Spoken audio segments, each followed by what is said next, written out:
Hello and welcome everyone to another episode of Cinema Smoketography. I'm your friendly neighborhood hookahology. And joining me today, as usual, is... Producer man, Isaac. What is going on, everybody? Hello and welcome. Couple of announcements before we get into this. We just launched our very first Instagram page for the podcast, so we're going to be able to post more on that. But Isaac, what are we talking about today? We are currently talking about...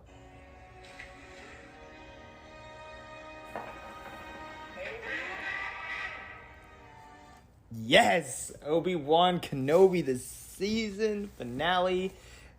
Hopefully we don't get a season 2. Well, let's believe it was supposed to be the series finale, but it looks like it's a season finale because it hasn't been entirely confirmed yet.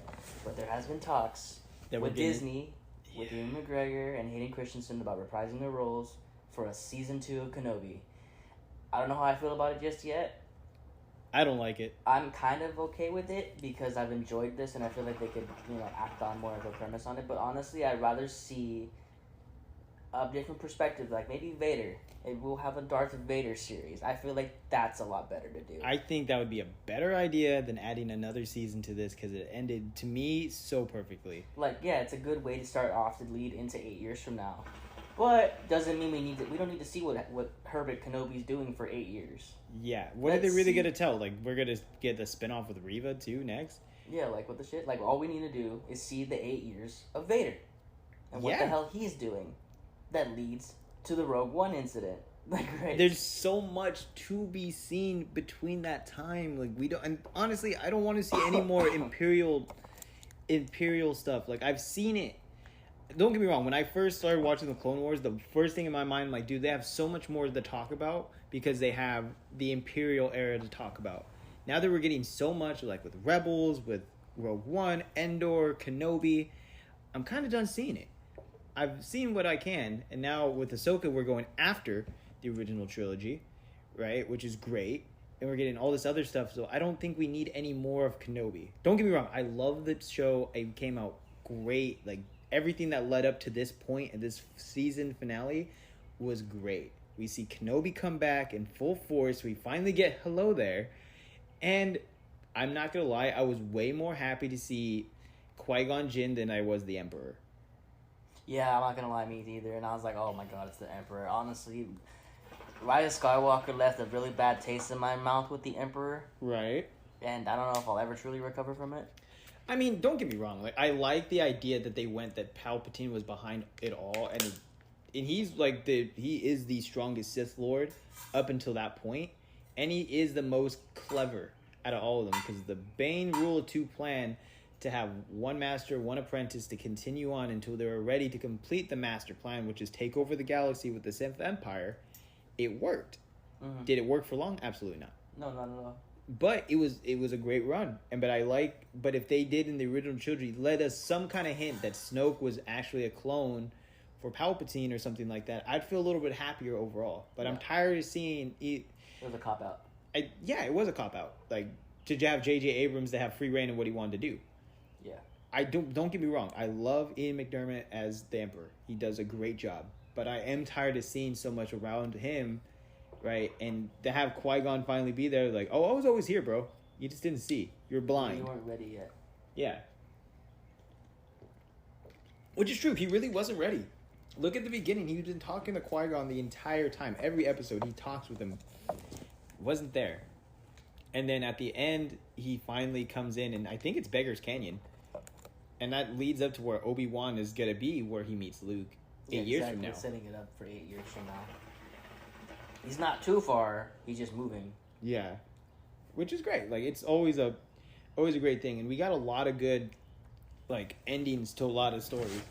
Right? We already knew that Leia was going to get back to Bail Organa. Right?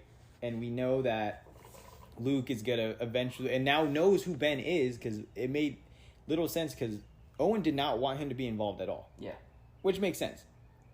Right? He's protecting his kid. Right, because it's an adoptive kid at the end of the day, and he raised him as his own. So, we can understand the hesitance, and you can even see why. You could really see the friction between Beru and Owen about it. Beru was always on board. He's I can't find him. Ben's nowhere to be found. Whose fault is that? Yours, Owen. And at the end, when we see, like, do you want to meet Luke? And he goes up to him and gives him the and he's familiar with Ben later because he's Old Man Ben. Yeah, and he knows who he is, right? So that's great, like, to see. And it explained that plot hole to me, because I'm like, oh, well, if he doesn't want him to be around, and you even see, like, his disdain for Ben in A New Hope, right? Like, oh, why don't you want him to go over there, right? And you can see, like, he likes him, and he tolerates him, but he doesn't want him around. Right? I can see that. Because he knows what will happen. Exactly. But it didn't work out too well for him in the end, right? So. No disintegration. Yeah, it didn't work out too well for him, huh? No. But it is what it is. Now, let me ask you this. How did you feel during that saber fight? Because when I watched this, and I was on a video call with some of my friends, they got mad because I wasn't talking. I'm like, fuck this. Star Wars is on, baby. Like, let's go. It was missing one particular thing. Duel of Fates. Missed opportunity. I like the score they went with, but if they had Duel of Fates, it would have been so much more. How are you going to play Duel of Fates in the fucking trailer of the teaser trailer for ObiWan Kenobi and not use Duel of Fates in the final battle? I feel like that was a huge missed opportunity. I felt like I was lied to. It was a great time. Like, overall, like, I think the series... Not to mention, another wasted opportunity. Vader had the high ground, and he didn't tell him I have the high ground. Missed opportunity. I knew that was going to come up, too. I was waiting for it. Like, there's, like, I see what you told me, that Hayden Christensen hates the high ground meme. And it's so funny, because, like, I use that all the time when I'm higher about something. I have the high ground. It's literally become a meme, and he's gone on record on interviews that I've seen, especially in the last few months for ObiWan Kenobi, how they talk about the high ground and how much he despises the high ground meme. That's such a great meme. Oh, so, man. It's actually pretty funny. Yeah, and you know, and, like, the coolest thing about this is, like, I think, another question I have for you, does Vader saying that he killed Anakin fix the plot hole for the original trilogy from a certain point? I wouldn't call it a plot hole. I'd call it a fucking cop-out. That's what I would call it. Really? Would you call that a cop-out? I would say it's a cop-out. How is it a cop-out? For some, it's like, okay, from a certain point of view, that still means you're wrong. What's the term for mouses? Multiple mice, right? Yeah. Multiple mouses. No, your answer isn't wrong. It's just not right. It's the same kind of concept when you say Anakin's dead, because Vader and Anakin are still essentially the same person. Yeah, but you know he killed that part of himself. He killed that part of himself, but he's still the same person. Yes, and hypothetically speaking, yes, he is the same person. But from an overall, it's like looking at this from the perspective of, look at this. Ben is his old self. When you first become a Jedi and you get brought in, you forget about your past life, you move on from it, and you get a new name, which is ObiWan Kenobi, that he gets later on, but then he goes by Ben later on because that's his actual surname. It's not actually. It's actually false. Really? False. How? So here's how he got the name Ben. So we all know that Obi-Wan was fond of Duchess Satine of Mandalore, right? Sure. Duchess Satine would call him Ben, right? And it would be a nickname for God knows what reason. Where do you get Ben from Obi-Wan?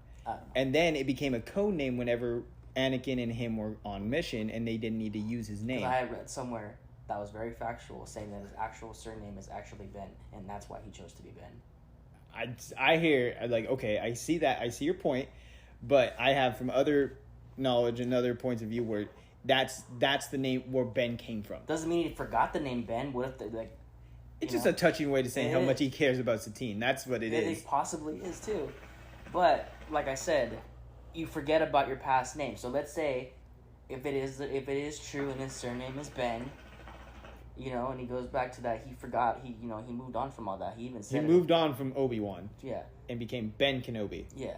So it's like the same thing. He was Anakin Skywalker in the beginning, and he moved away from that and he killed it. Yes, in a way I could understand where it's like he felt he kind of gave him false information and kind of vague information, but that's what a Force Ghost does, though. He's not supposed to give you the answers.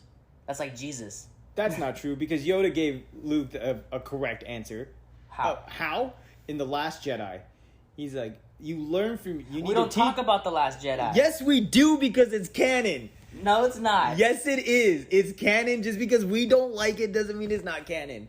He gives him an answer. That's not Yoda. Yoda, it gave him the answer Said you have to learn. You have to teach what you've learned, and failure is what you learned. See, that's not a Yoda thing. That's why it's Last Jedi's a bullshit. Oh movie. My god, you're unbelievable. I'm telling you, it's a bullshit movie. Yeah, it was a bullshit movie. I'm not saying it wasn't. Right? Okay, yeah. But I'm not. You can't use that argument that Force Ghost speak in riddles. Yoda did not speak in riddles. At that point, he normally does, but not in that point. He gave Luke the answer. You need to teach Rey what you learned, and you've learned failure. Okay. So. But that's not what we're talking about right now, though. Yeah. No, we're not talking about Rey. We're talking about back then. Okay. This is a back then. All the Force Ghosts talked in vague puzzles. You know? But at the same time, it's like, did you really want to tell them the truth about the fact that... It would have probably ruined the story. Yeah. To be fair. And that's what everyone's nitpicking about the fact that, it ruins the whole premise of the entire story. Oh, we're going to call Obi-Wan a liar because technically he didn't actually lie. I think this is going to be a strong... Got taken out of context. You know what? We might have to do an episode about this. We have a whole dedication of lying and mistruths by Obi-Wan. He just gave him a fib. He didn't... He's like, I gave him a little white lie. I pointed him in the right direction. The galaxy got saved, so what is a little lie gonna do? I don't know. In the end, they won. That justifies it all. Yep. What more do you want? Dude, like, I don't know. Like, I what I will say about this show is that it made everybody realize how big of a threat Darth Vader really was. Yeah. And how scary he really can be, and how he is a manipulator at the core soul of how Darth Vader is. Because even when he was looking at Obi-Wan, he's like, I'm not your failure. I killed Anakin Skywalker. And he's smiling the whole time like a maniacal, petty bitch. And it was just epic. And that's why Darth Vader is on the side of my car. Because of how fucking badass he was. And petty? Oh yeah, dude. Mirror, mirror on the wall. Who's the pettiest of them all? Darth Vader. So, and it just, I don't know. His obsession with Obi-Wan is just And then the massive. thing is that how he lied to the Emperor, telling him how, he's just like, oh, he means nothing to me. But clearly that's not the case. No, I mean... Not one bit. Objectively, for what they're planning, in the grand scheme of things, he means nothing. But is it a personal vendetta to kill that man? Yes. Absolutely. And it's, like, super, super funny to me how that worked out because he doesn't find him for another 8 years. Right? And then you see where he came from, like, when I left you, I was a student, but now I am the master. Only a master of evil, Darth. And that's what I liked about this. They had so many callbacks to the original trilogy because he doesn't refer to him as Vader. He refuses. Which can mean anybody. Yeah, well, he refuses to acknowledge him that. Yeah. I will not dignify that name. Your first name will now be Darth, and that's all that I will refer you as. Because he even refers to Maul as Maul. Doesn't refer to him as Darth because he even understood at that point you are not Darth Maul because you're no longer part of the Sith. Yeah. You are a man named Maul who just happens to be a dark side Force user. Right? And that, I think if we do get a season 2, I guarantee it's going to be between Darth Maul and him trying to find Kenobi. And we might get a live action Ezra Bridger moment to see that the whole scene play out and how he's stalking him to get it. And if we get a season 2. And eventually we'll see Ezra find Kenobi as well. And redo that whole scene from Rebels. Which would be cool, but at the same time, not needed. Absolutely not. Do we need Ezra in live action? No. The only way... We're going to get him probably in Ahsoka.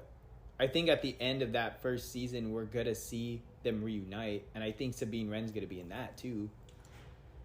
And I think we're finally going to get a live action version of Grand Admiral Thrawn. But next to Vader is probably the second coolest person in the Empire. Right? Because he's the only alien to go that high in the Imperial ranks. You get the role of Grand Admiral. Not Grand Moff, because that's Tarkin. And Tarkin is gone. You may fire when ready. I can't do it very well, but I love saying it.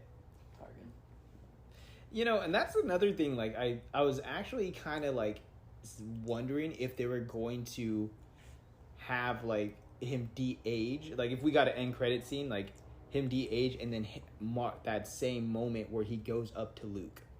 That's what I thought we were gonna truly end on it, right? I like how they ended it, how he's going with Qui-Gon. Yeah. Which is another thing I predicted, and I was so happy to see. And I knew Liam Neeson couldn't turn that down because I think he really did love doing the Phantom Menace. It took me forever to realize that Liam Neeson was Qui-Gon Jinn for like the longest time. Like when I first watched it, I didn't realize that was Liam Neeson, like all the Liam Neeson of nowadays. That he's a super action hero. Yeah, so like you realize that the first movie you actually ever really saw him in was Star Wars. Yeah, and you know what? I don't think the Phantom Menace was that bad of a movie compared to the Clone Wars. I mean, Attack of the Clones. Attack of the Clones. Sorry. Yeah.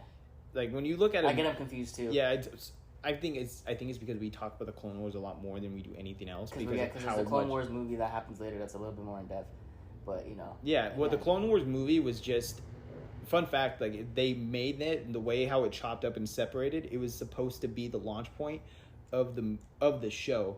So they just made it into a movie, but realistically, it was a pilot. It was a pilot, yeah, and that's why it jumped around so much. It was a backdoor pilot. Yeah, it was a backdoor pilot. Why it jumped around so much. But Kenobi, well, I mean, honestly, what are your thoughts? Does it do justice to the prequel trilogy, like how you asked me? I feel like it did justice to Hayden Christensen. I can agree with that. If it gave him pip in his step again, Yeah. Even though we don't actually see him in the suit itself, but you only see the half of his face, and he's doing the movements. Well, at least we think he is. I don't think it was him. I don't think it was all him. Yeah, but I saw an interview that when the crew saw Hayden Christensen in the Darth Vader suit, that they said that he was terrifying. Like I was watching what I think it was episode 2 when we talked about it, and how terrifying you can see the fear in Ewan's face when he saw him in that suit. It was genuine fear. Yeah, that's what I'm saying. That there was an interview about that too when they were going press for it, talking about how does it feel to put the suit back on like he did in Revenge of the Sith, even though it wasn't for that long. But apparently when he put it back on, especially with the new version of the suit that they went with the red eye, like the red eye lenses, eye lenses and stuff like that they said that he looked truly terrifying, and it's true, he did. Especially it was cool to hear James Earl Jones. It was a mix between James Earl Jones and Hayden Christensen doing the voicing, so they mixed it very well. Because they didn't put him in as the credits in the first episode. They did later. They did it in the second episode. He got the credit for it. But they also used, I forgot what the company was that did the effects. Because there was a talk about whether or not James Earl Jones was even going to be reprising his role as the voice of Darth Vader. And even, Hayden Christensen said that there was a possibility that he would be doing the voice. Yeah. As, which would be cool, but at the same time, you can't replace that iconic voice, but you can try to mimic it as much as possible. Yeah. But at the same time, you could always use the excuse of, this is a younger Darth Vader. Right. So he sounds less like James Earl Jones. And the more we get James Earl Jones in these newer iterations of Star Wars, it's really losing its effect. Because when you watch the original trilogy, he's obviously younger. And he has so much depth in that voice. Yeah. But when we heard it in Rogue One, for example, it was there, but it wasn't the same as when you first originally heard it. And I always made this comment to you too, man. They better record every single voice of James Earl Jones right now while he's still alive, because that's going to be next to impossible for you to mimic it again. Yeah.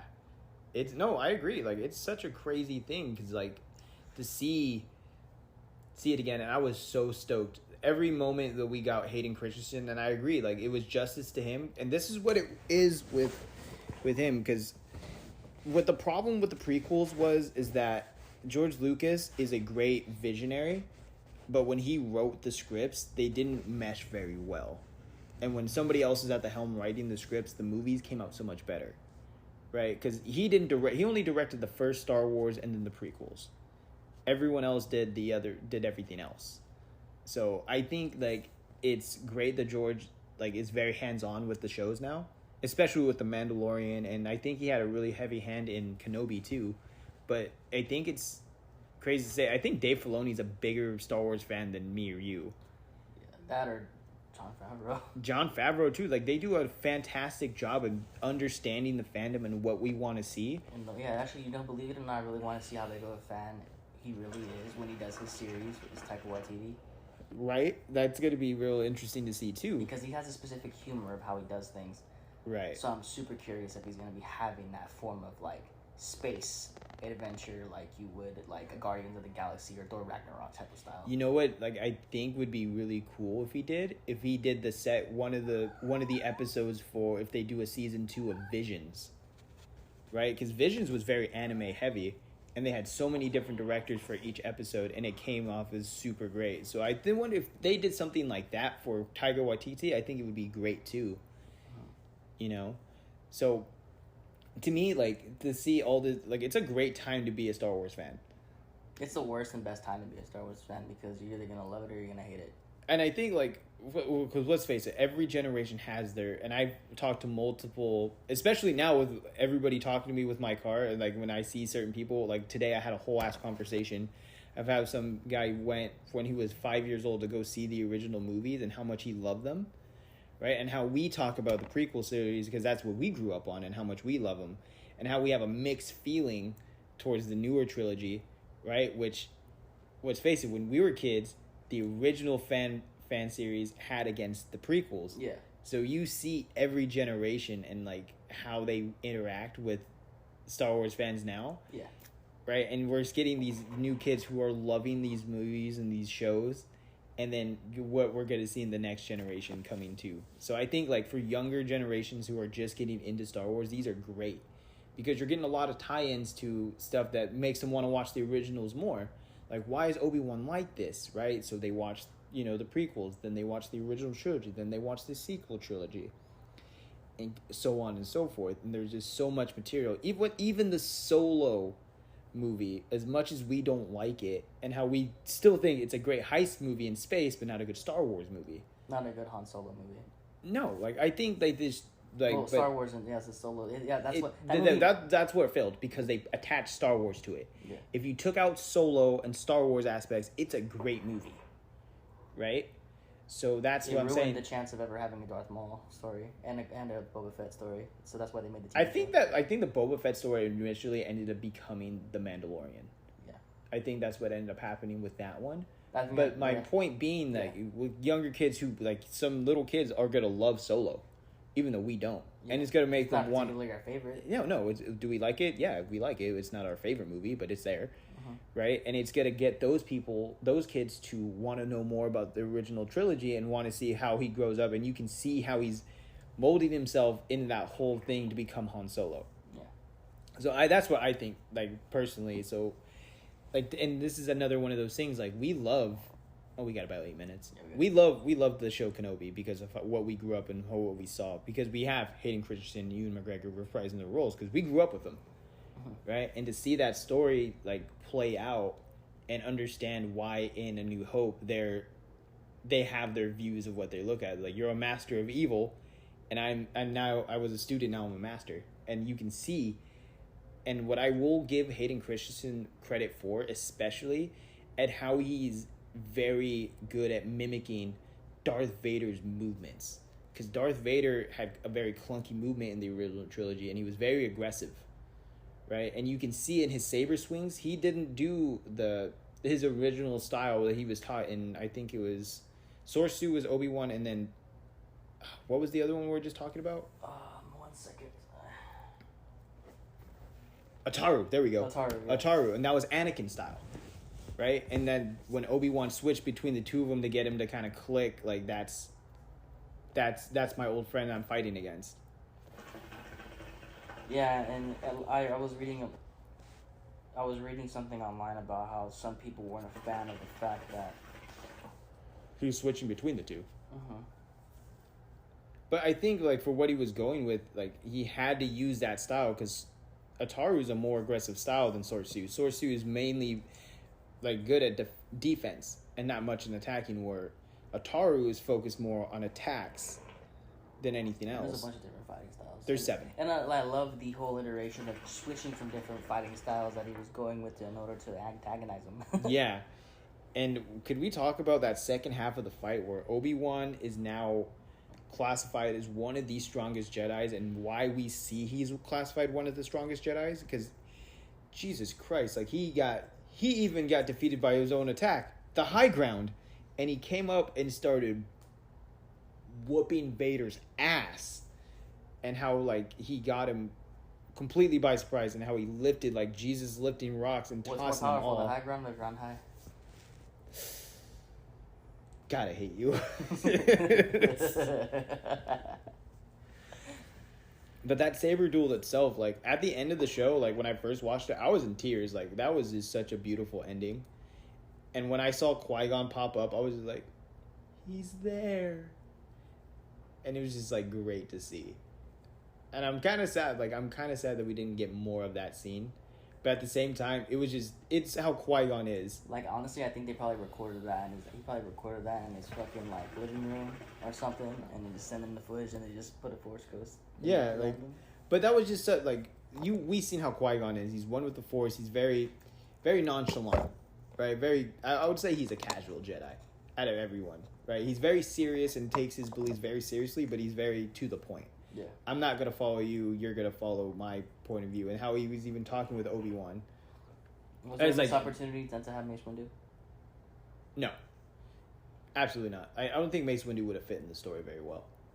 Like I think like if Mace was there, it should be in the Vader. If they get as Vader solo, yeah. So I think that's where he would be. And then at the end of it, he finds out that Mace Windu is alive.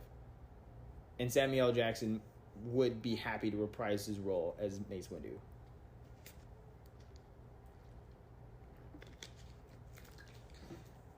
I don't know, man. I don't want to see a season 2, but if we get one, we're gonna get one. Yeah, it's just you know better than anybody. Is there more Obi-Wan Kenobi stories? There is and there isn't. Right? So if they did an Obi-Wan story where it was just with him and Qui-Gon, right, there's a lot more to talk about, right? And there's obviously side stories like in the comic books where Owen is attacked by Black Chrysanthemum, right? And how Black Chrysanthemum got his scar that you vaguely see in the book of Boba Fett, right? But there's really not much more you can go with the story because it needs to lead up to A New Hope, right? You said to yourself, do we need to see him as a hermit for another fucking 6 episodes? No, we don't. But there is some stories you can tell about that. I just don't want stories to be made up. No, and if they're gonna make up stories, do it outside of the Skywalker saga, which we clearly can get, right? Endor's not a part of that, but it's just in time of, the rebellion. Yeah. And the early roads with that. And on a side note, though, we forgot one thing to talk about. What are we smoking? Oh fuck! Thank you for reminding me because we got way too into this. I got snozberry with a little bit of strawberry mixed with cane mints. And I have snozberry with a little bit of orange soda. That's what's up. Yep. Dude, I was so happy I was able to go to 5 Star and get that tobacco because I was not waiting a week for more. And I know me running out of tobacco is me running out of the 3 flavors I smoke the most. Yeah, because there's plenty of other tobacco. I was talking with Jessica and my friend Nicole, right? And they were like, Tommy's idea of running out of tobacco is that he ran out of strawberry and foreplay on peach, which I did run out of, and they didn't have any, so I have peach cobbler. So there's no foreplay on peach today, guys. I hate to break it to you. Yeah, but you can't have foreplay without peaches. Apparently you can't. You really can't. Like, hookah aside, though, but this is just, like, overall, I think I highly enjoyed the series. Okay, well, I'll answer your question as you answer my question, too, about the fact that what you just asked me about the fact that, did this live up to the original trilogy? Did it live up to the original trilogy? Like, I mean, not the original trilogy. The prequels. Yeah, the prequel trilogy. Sorry. No, I still say no. I think, like, as a standalone... Did it do it justice? Did it do it justice? Because it followed the format. The same prequel format. This has George Lucas written all over it. Yeah, no, like, then yes, it did. It did redeem the prequels for what they had and what they lacked. Yeah. And what I really liked is that they used less CGI and more visual effects. Is what we all loved from Star Wars to begin with. Yeah. Right? The practical and the CGI. So I think it did do it justice. Right? And that's all I gotta say about that. I truly loved it. I enjoyed it for what it was. Yeah. I had a good time. With the last 15 seconds of our time, Isaac, we are going to be doing more on our Instagram page, and we're going to be working on that. Until next time, guys, keep smoking. Peace.